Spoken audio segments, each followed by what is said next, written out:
162 years since his birth, 136 years since the Noli saw print, 127 years since his execution, Jose Rizal remains the nation's preeminent hero.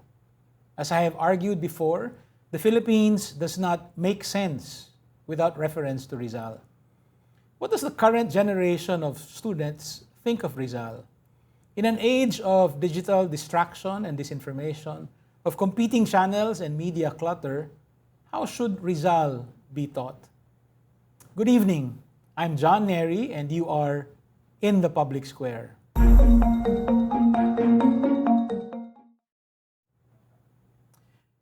Since 1956, or 67 years ago, students in Philippine schools have been required by law to study Rizal's life and work. In particular, the two novels he wrote that inspired the Philippine Revolution. Do today's students find Rizal engaging? What are the best ways to reach them? Tonight we are joined by two innovators in spreading the word about and from Rizal. Christopher Pasion, known to many as Indio Historian, is a senior researcher at the National Historical Commission of the Philippines.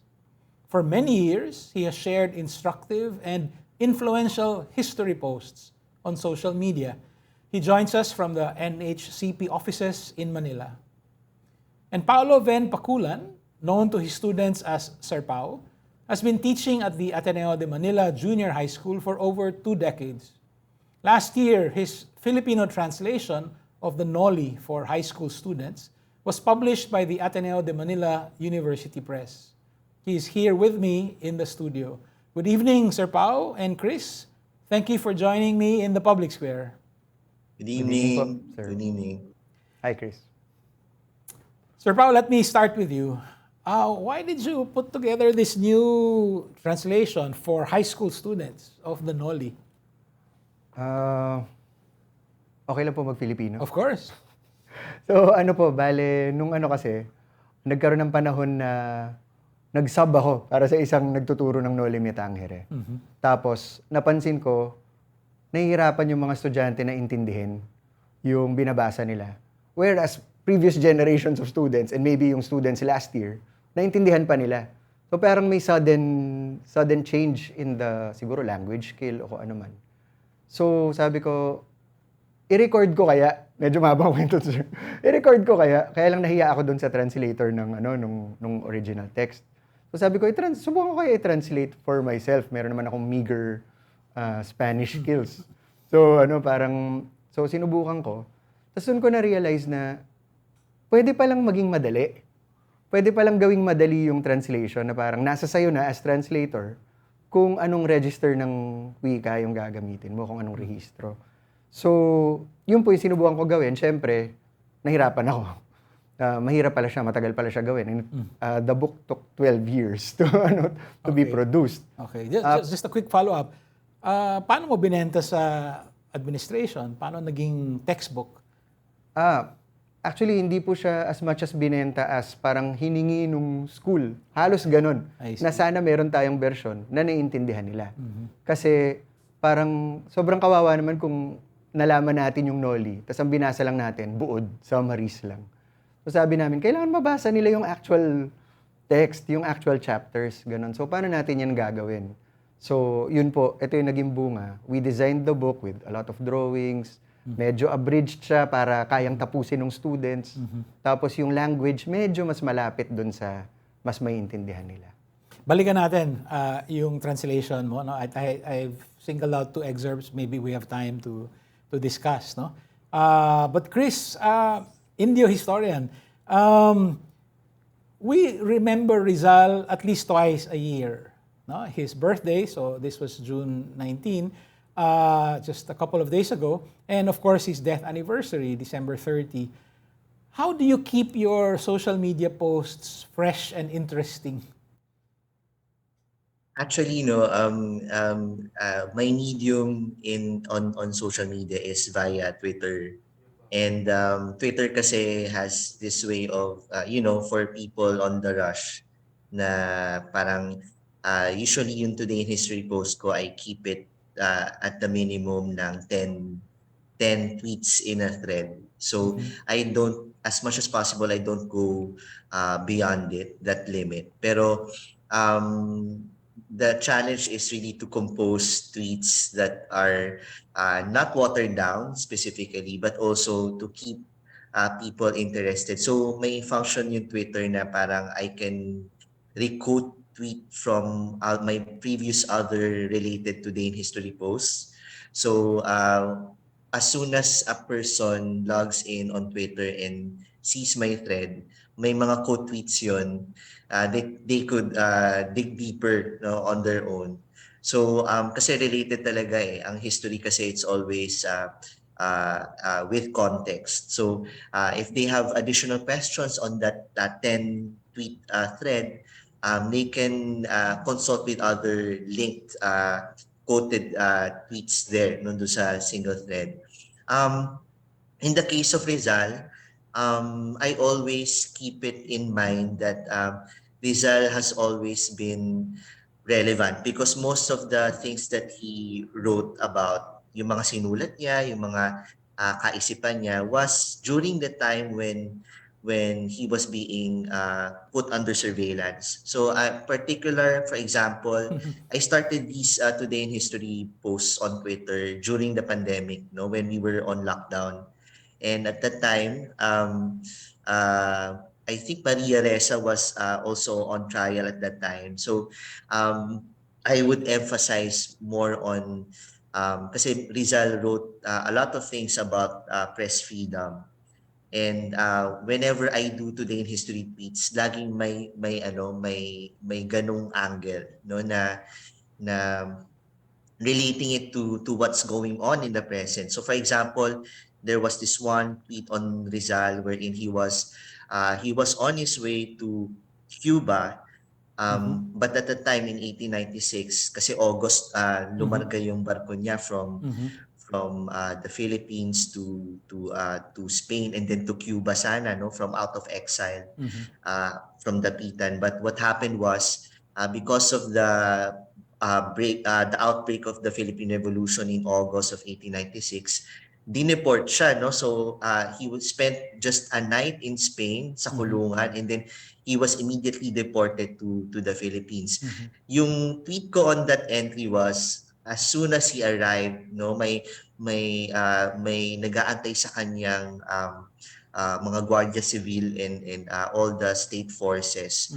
And he was immediately taken to Fort Santiago. So in a sense, I do not say a lot of things about my tweets, no, but uh, I do a certain angle in a sense that what happened to Rizal at that particular moment is seen in what's happening, no, at that very moment, which is a lot of journalists being put on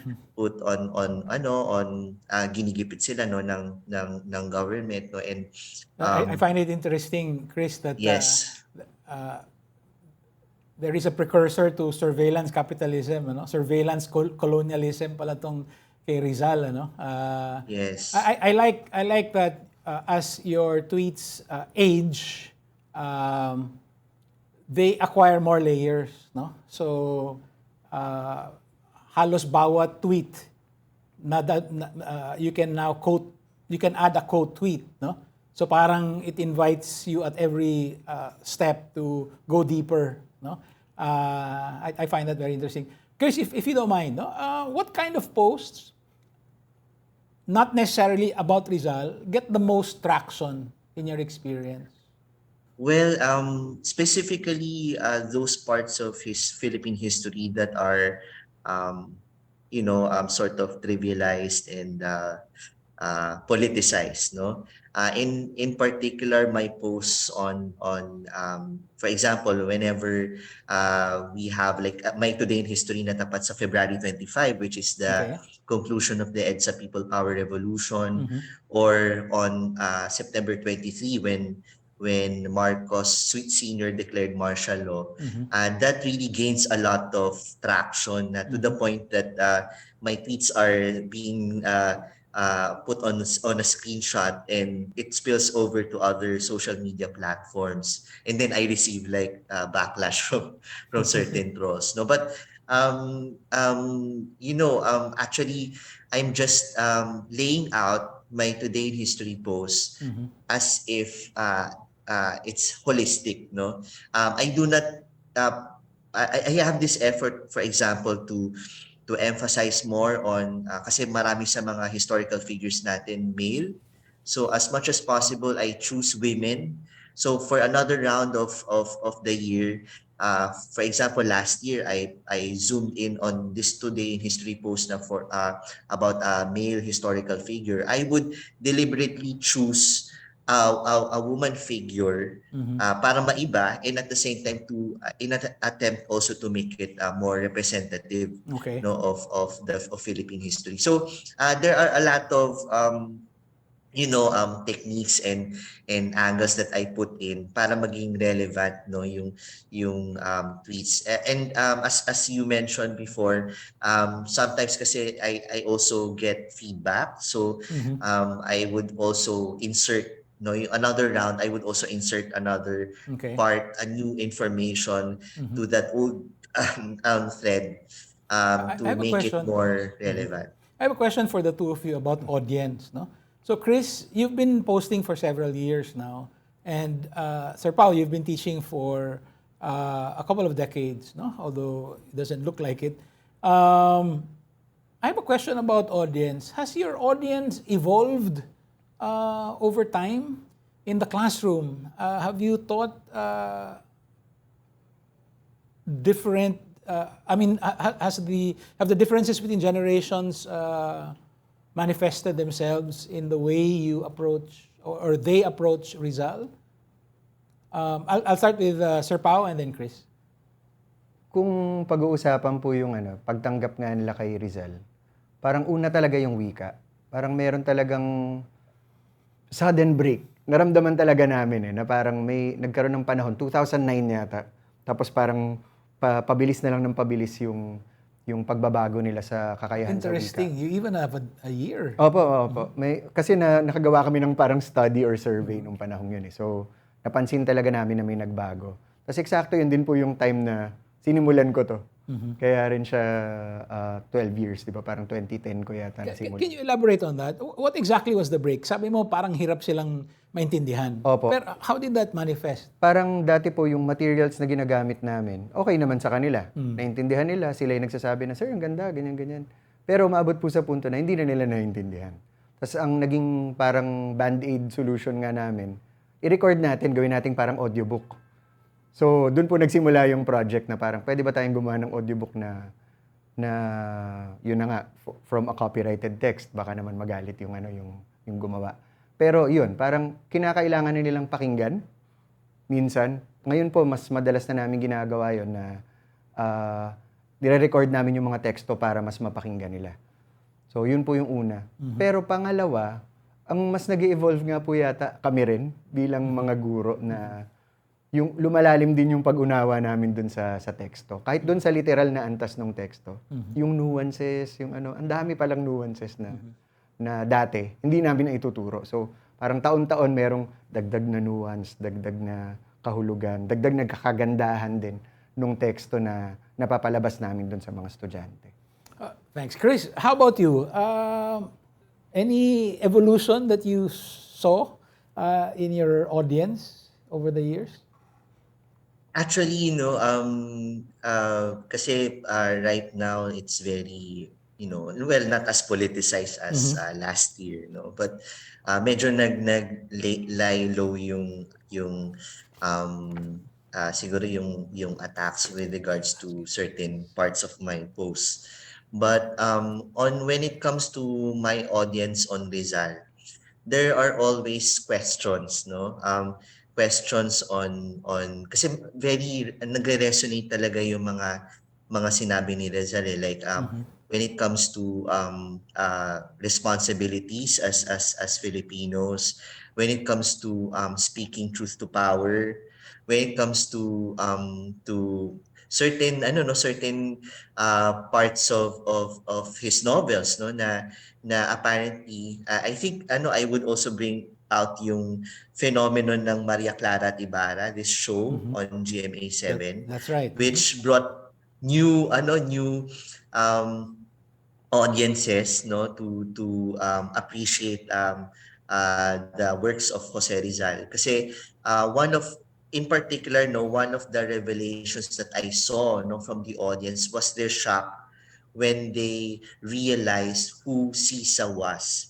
Kasi lagi, no, when I was in school, Sisa, whenever Noli Me Tangere would be put on stage, no, gagawin namin siyang project before, common to sa mga schools, laging si Sisa yung comic relief, no, laging siya yung baliw na babae na nakakatawa sa audience, and for most part the audience misses the point, no. Yeah. And I think a wonderful angle yung ginawa sa Maria Clara and Ibarra na show ng GMA7, wherein they framed Sisa as a pitiful woman Yes, in need of 'di ba yung she's ano a niya na truly parang tragic figure. Yes. a truly tragic figure, which was Rizal's point, no, when That's he right. wrote that character. And naalala ko, no, sa isang tweet ko, I took a picture, no, of this monument of Sisa in San Juan City, in Metro Manila. Na Sisa was the woman, no, and beside her ay dalawang bata, no, na may bolo, na parang it's an attempt to defend, no, their mother. And when I put that out on Twitter, talagang it gained traction because people realize, no, na parang oo nga, no, Sisa represents the vulnerabilities of the Filipino, of our nation, and she needs protecting. And I think yun yung renewed appreciation with certain materials such as Maria Clara at Ibarra, and what Sir produced note sa kanyang mga libro. It's there's always a new thing, no, to be found, to put forward dun sa ating audience when it comes to Rizal. And I don't know if it's sad or happy, pero sabi nga nila Rizal had to be uh, we know that we live in a good society when Rizal becomes irrelevant. And unfortunately, he still is relevant kasi nga marami sa mga issues na sinasabi niya from his time, it's still relevant today, no? Even Yeah. even So yung it yeah. turns out we did not know this, no? Reading Rizal first in comic book versions, and then finally on our own, no? We did not realize that Rizal wrote the first anti-colonial novels in world literature by a colonial subject. Wow. There is only one other anti-colonial novel that appeared a few years before this, no? So Rizal actually has a claim to a stake in world literature. I wanted to take a closer look at your version, your translation of the Noli. Sir Pao, can you just kindly read the first two paragraphs of chapter 1? No? Okay po, sir. Sir, hijack ko lang yung tanong niyo sandali. Oh. Chris, dagdagan ko lang yung sinabi mo. So ako rin tuwan-tuwa ako sa Maria Clara at Ibarra. Tapos tingin ko lumabas doon yung pagiging nanay ni Sisa. Pero kapag tiningnan mo talaga yung novel, ang lumalabas, hindi siya talaga yung nanay image, pero siya yung martyr image. Tapos nung nabaliw siya, hindi dahil nawala si Basilio tsaka si Crispin, pero dahil nawalan siya ng dignidad. Tapos yun na lang yung hawak ng isang martyr. So parang meron pang nuance na gano'n na ako rin parang nakita ko lang nung talagang sinisid ko na yung nobela. So ang ganda na may iba-iba ring narratives na pwedeng gamitin para pasukin yung characters. She's a victim at least twice over, no? I mean, of structural oppression, but also of domestic abuse. Opo, yun. Ang Diba? dami. So lahat ng pagkamartir talaga. Lahat ng ano. Okay, so sir, Sige. sundin ko na po yung sinabi ninyo. So, ito yung simulang-simula nung first chapter, October 30, hapon hanggang gabi, bahay ni Kapitan Tiago Binondo.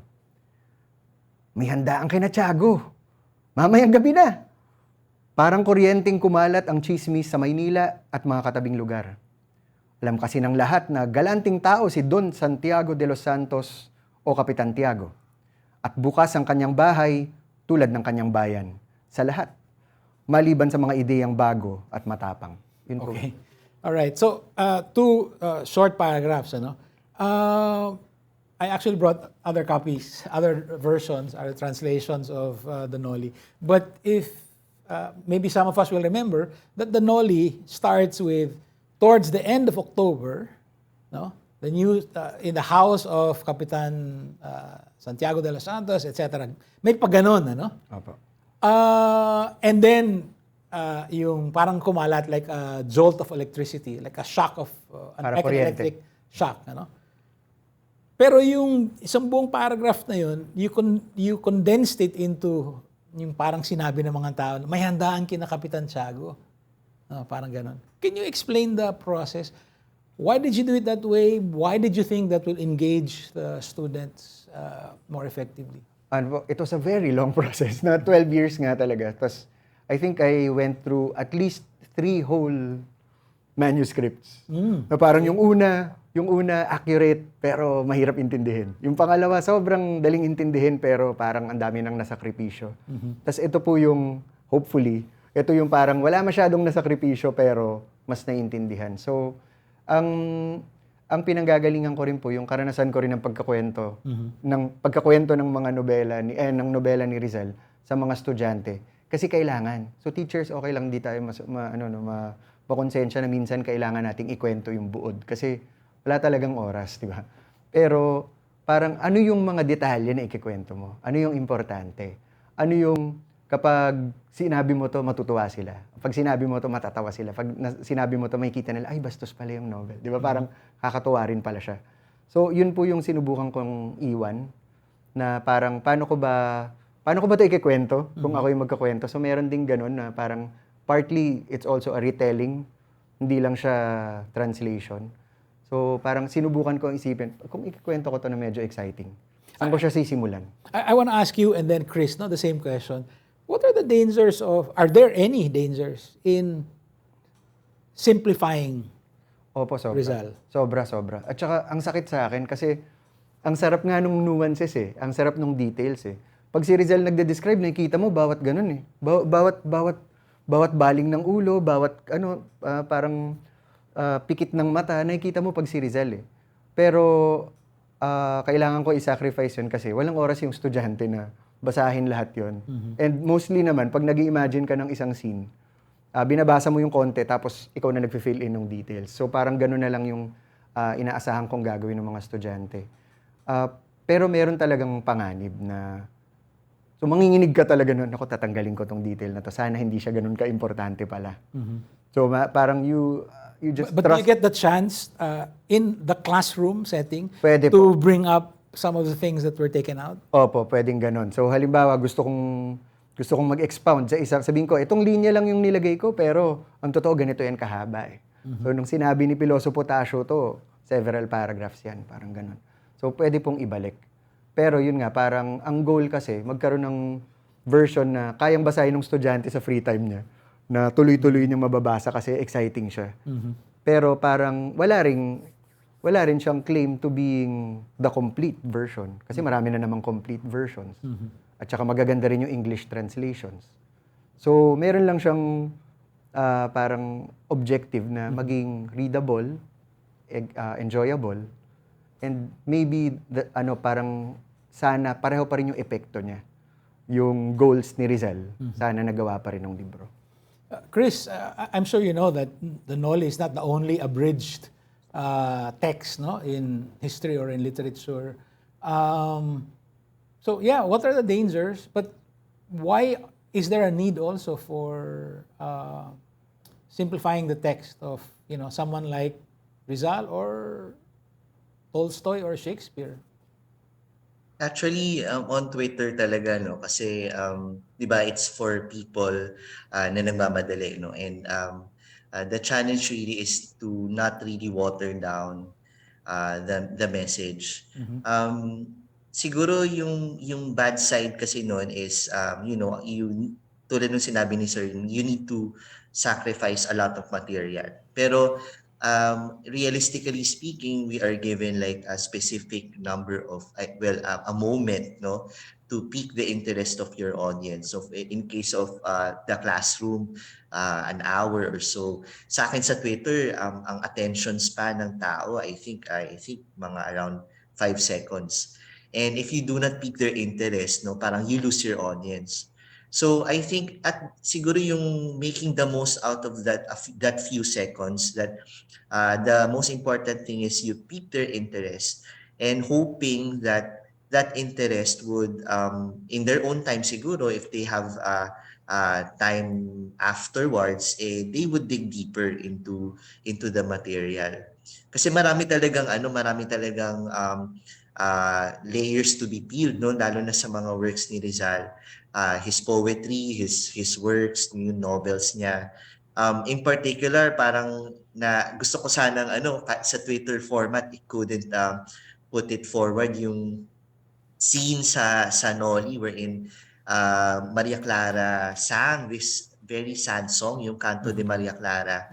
And after that particular song na kinanta niya, yung mga tao nalungkot, no, na parang natigilan.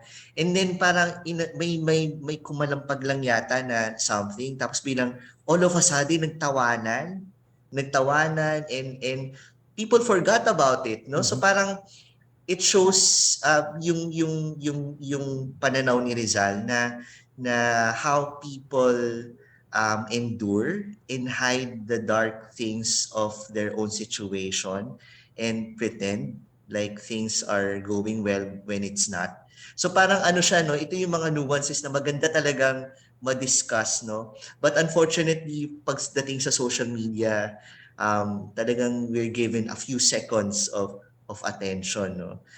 Iba din sa classroom, it really depends on the format. But the important thing is in that few moments that you have your audience, mapasok natin yung kailangan ipasok, yung interest, mabighani sila, no, doon sa material, so that in their own time probably they would be able to really discover on their own, no, yung kung ano yung naisulat ni Rizal. So I'm banking on that sort of.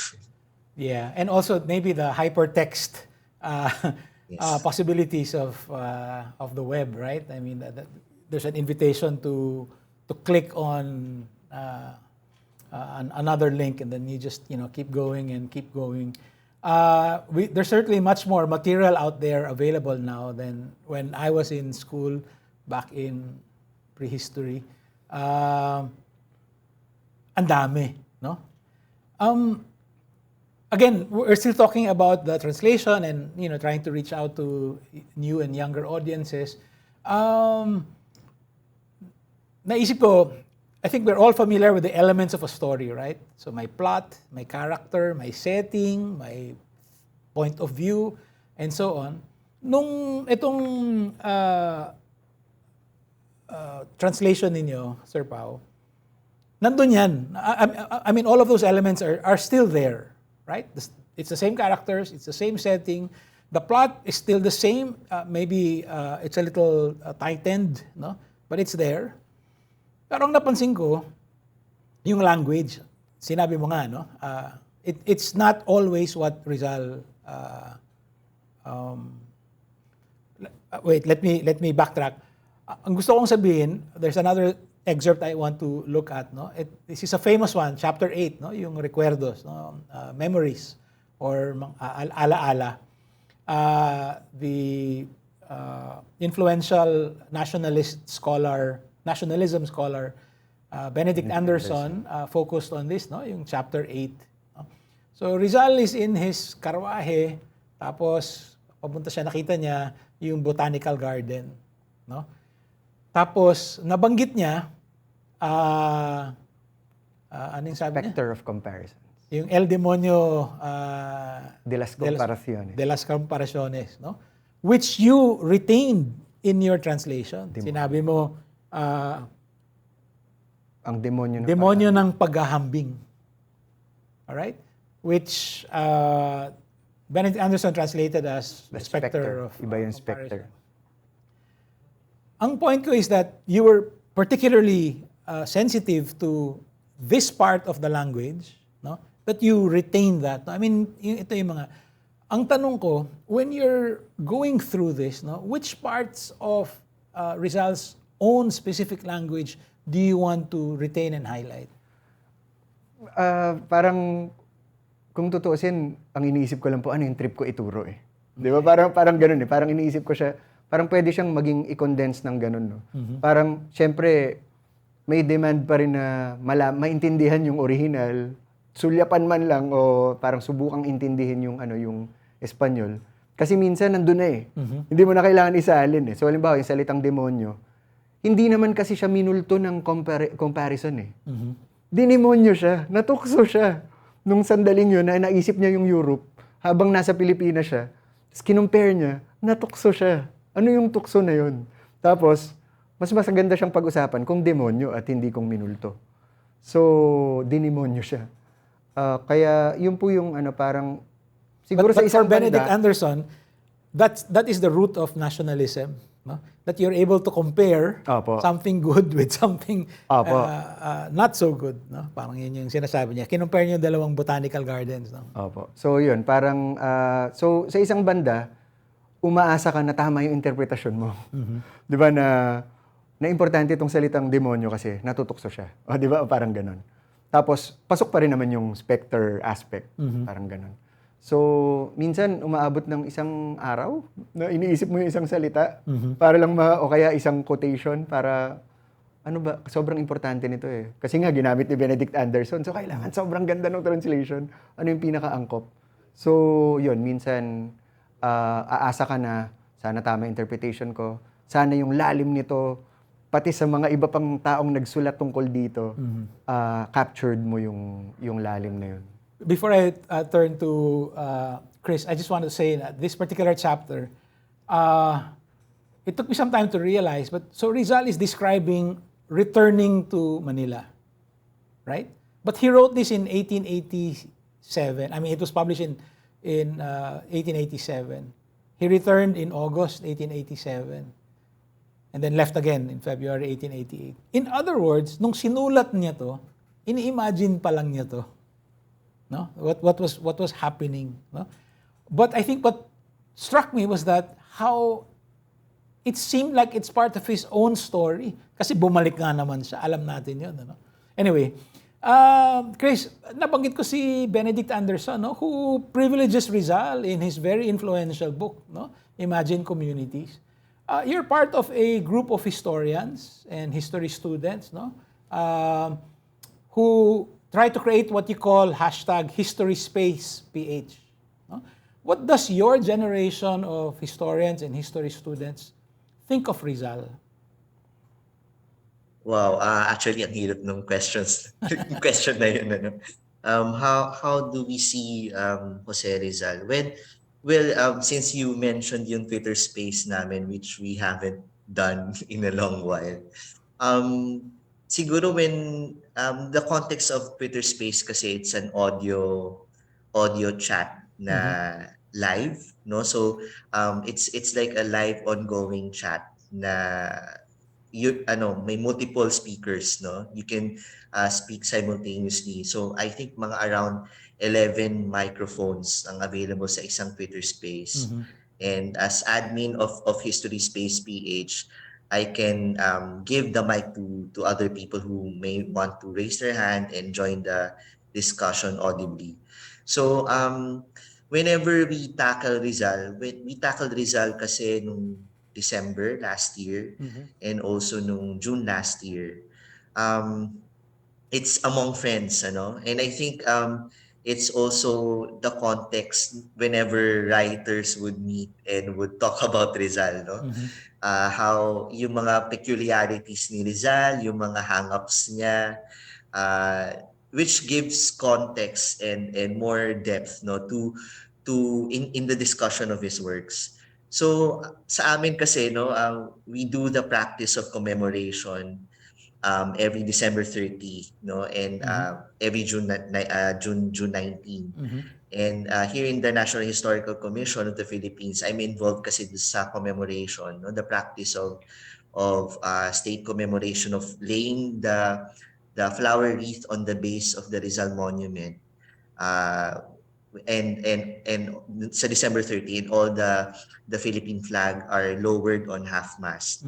So there's a distance of time and space pagdating sa usapin ng buhay ni Rizal, but at the same time what he said always resonates. One of the particular biographies I love written about Rizal is yung The First Filipino ni Leon Maria Guerrero. I would always go back to that. It's a certain ritual to me na I would always remind our followers sa Twitter na yung sinasabi ni Leon Maria Guerrero doon na Rizal was the first Filipino, no? And down through the ages, no, parang uh, uh, uh, secular priests fighting against the conservatives, no, yung mga regionalistic wars, no, down to the ages. And then Leon Maria Guerrero would say na Rizal was the only person of his time, no, who imagined, no, a Filipino na separate, no, from the Spanish friars theory of allegiance to Spain or allegiance to the church. Na he was the first to imagine, no, when he created the constitution of La Liga Filipina, na yung pagiging Pilipino mo ay hindi base sa paniniwala mo sa iyong relihiyon o sa iyong allegiance sa Espanya, kundi sa pagiging yung established na identity na ikaw, no, na you have chosen to join your faith with other peoples of the tribes of this archipelago and chose right here and now that you are Filipino. And for me, yung ganong atake pagdating sa usapin ni Rizal, who was a pioneer of his time, talagang ano siya, no, talagang it's something to marvel at na many thinkers would say that in an environment such as the Philippines, it was a pleasant surprise to have a Rizal. And siguro I would not go far to say that Rizal was an anomaly. I still believe that he was the best of what that generation offered, no. Pero at the same time kasi parang it was a wonder to see this polymath of a person. Pinatapon ka na sa dapitan, nakadiskubre ka pa ng tatlong ano, no, species ng Chris, halaman at ano. So it's ano yung thirst niya for knowledge. Chris, And I have a quick sorry, question for you. No? As a historian, so Guerrero's biography was written in time for the centenary, centennial. so 1961. Um, do you think it's time for a new biography? Of course.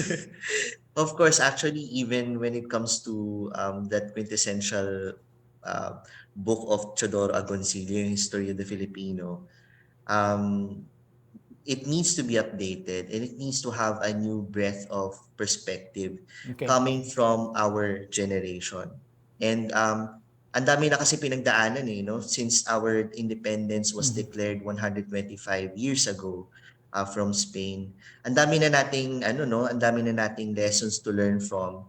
And if you not to accuse and not to fall to the trap of anachronism, but there are many ideas of Rizal that can still be used and repackaged, no, to bring forward a new thought, a new way of doing things in our time. So, One of the things that really struck me about Rizal's work, especially the novels, reading them for myself, outside of the classroom back in college, was how funny they were. Yes. No? And the and laughter is sarcastic. subversive, no? He's laughing at the entire colonial structure, no?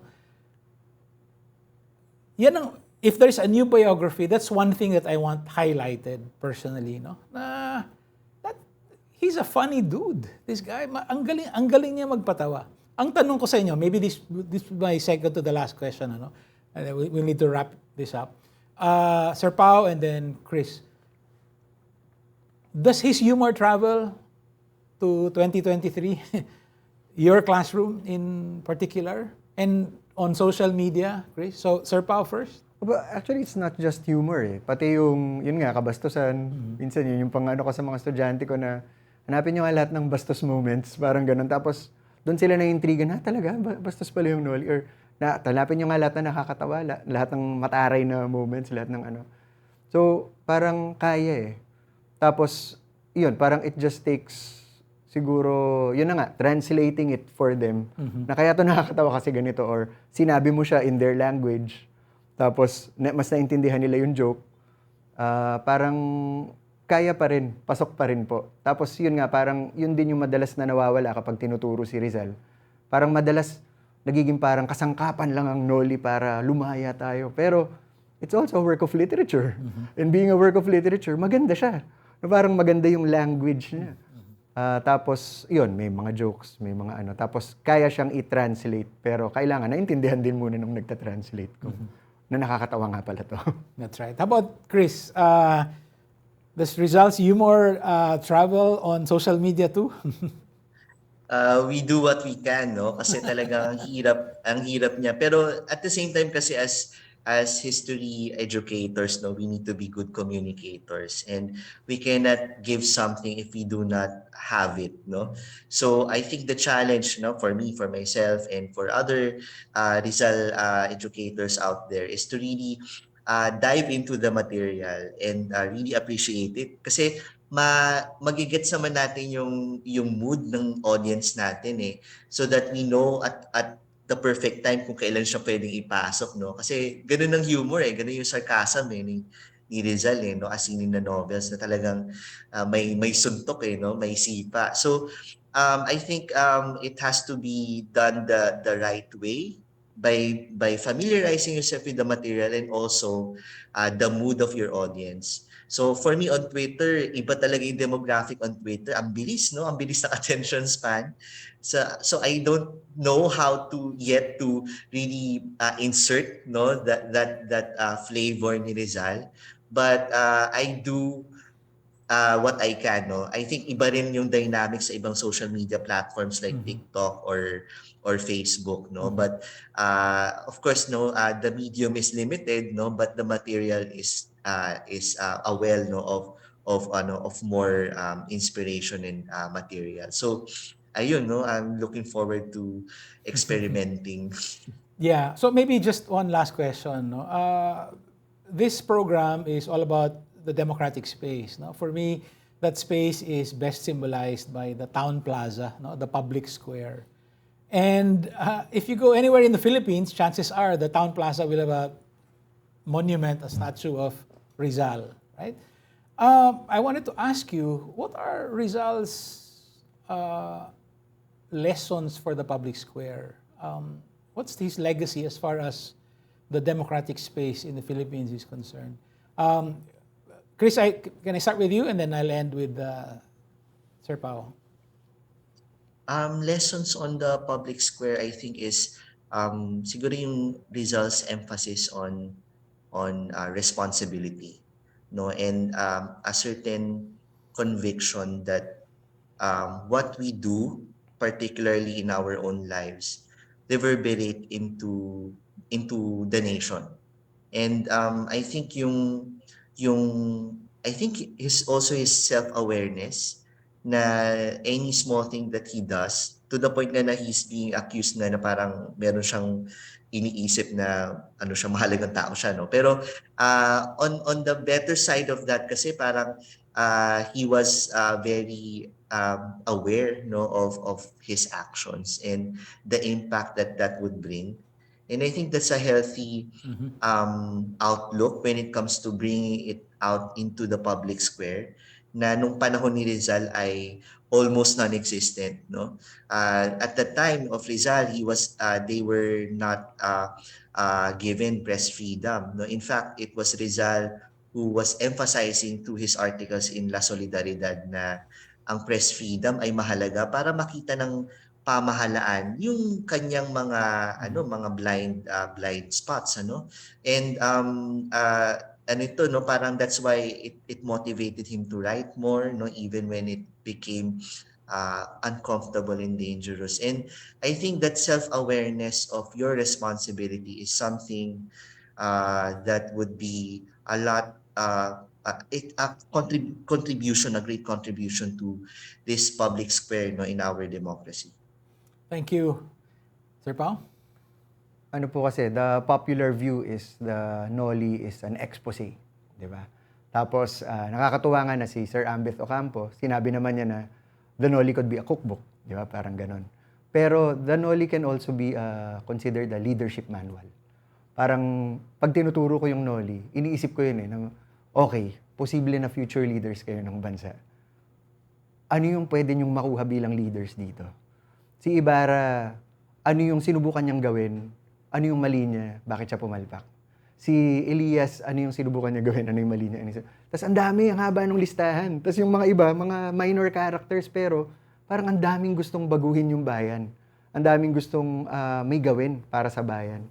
So parang kung nation building talaga yung dulo ng gustong gawin ni Rizal, parang dito yata niya nilagay yung mga, okay, best practices, ito yung mga hindi gumana, parang nilatag na niya. Tapos, yun yung bahagi na minsan hindi na ituturo, pero baka sa puntong ito, o baka sa kalaunan, sa pagtakbo pa ng panahon, baka yun pa nga yung pinakamahalaga na ano ba yung leadership lessons na pinasok niya dun sa Noli. I think it's striking that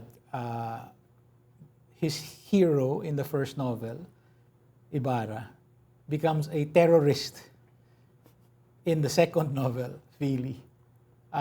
There's a lot to think about there. But that's all the time we have. Thank you, Mr. Paulo Sir Pao Pakulan of the Ateneo de Manila, and Mr. Christopher Indio Historian Pason of the National Historical Commission of the Philippines. Your innovative ways of teaching Rizal and your continuing engagement in public issues help us understand a little bit more the very public square that Rizal sought to establish and secure. Thank you again.